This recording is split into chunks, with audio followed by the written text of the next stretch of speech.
Bienvenue sur Azimut, le podcast de l'orientation proposé par les spécialistes des études supérieures. Vous écoutez un épisode du thème « La réforme du bac et le choix des spécialités ». Dans cet épisode, nous allons aborder la spécialité physique-chimie. Dans le cadre de la réforme du bac général, les élèves de seconde doivent choisir avant l'entrée en classe de première 3 enseignements de spécialité parmi les 13 proposés. La spécialité physique-chimie, qui fait partie d'une de ces 13 spécialités, s'adresse aux élèves qui aiment comprendre les lois du monde qui les entoure et qui souhaitent approfondir cet enseignement commun suivi en seconde. Son objectif est d'offrir aux élèves une approche concrète et vivante de la physique et de la chimie en s'appuyant sur la pratique expérimentale et sur la modélisation. Alors, quel est le programme de la spécialité physique-chimie en classe de première et de terminale ? Le programme est divisé en 4 thèmes qui portent sur les notions suivantes. La constitution et la transformation de la matière, le mouvement et les interactions, l'énergie avec son aspect conversion et transfert, et puis la notion des ondes et des signaux. En première, la spécialité physique-chimie est enseignée 4 heures par semaine, et en terminale, elle est enseignée 6 heures par semaine. Voyons ensuite comment se déroule l'épreuve de spécialité physique-chimie au baccalauréat. Si la spécialité est abandonnée en fin de première, c'est la moyenne du contrôle continu de l'année qui est retenue avec un coefficient de 5. Si la spécialité est maintenue jusqu'en terminale, l'évaluation se compose d'une épreuve écrite de 4 heures avec un coefficient de 16.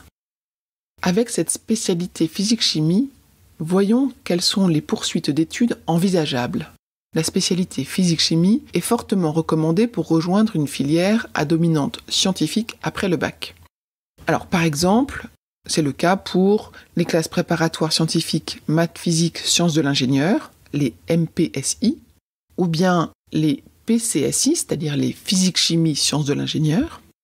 C'est également le cas pour biologie, chimie, physique et sciences de la Terre, les BCPST, ou enfin pour une prépa physique et sciences de l'ingénieur, soit les PSI.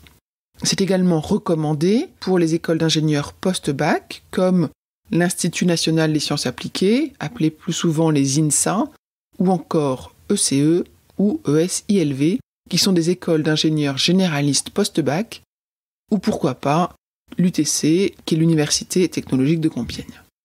Cette spécialité, évidemment, est nécessaire pour une licence de physique ou chimie, pour la licence STAPS. Cette spécialité s'applique également pour un BUT en IUT du secteur industriel, tel que génie civil, mesures physiques, génie électrique. Alors BUT, c'est le Bachelor universitaire technologique et l'IUT, c'est l'Institut universitaire technologique. Et enfin, pour un BTS, le brevet technicien supérieur, dans les secteurs de la chimie, de la physique, du paramédical et de l'environnement. Cette spécialité physique-chimie est également incontournable pour ceux qui souhaitent candidater dans les domaines du médical, que ça soit en PASS, le parcours spécifique Accès Santé, et dans certaines LAS, c'est-à-dire les licences d'accès santé. Pour aller plus loin, n'hésitez pas à consulter le site Horizon 21, nous mettrons le lien dans les notes de cet épisode. Il vous permet de tester différentes combinaisons d'enseignements de spécialités et de découvrir leurs débouchés post-bac. Nous espérons que vous avez compris en quoi consistait la spécialité physique-chimie en classe de première et de terminale et que les poursuites d'études avec cette spécialité sont maintenant plus claires. Retrouvez d'autres épisodes sur la réforme du bac et le choix des spécialités dans ce podcast. Cet épisode est terminé.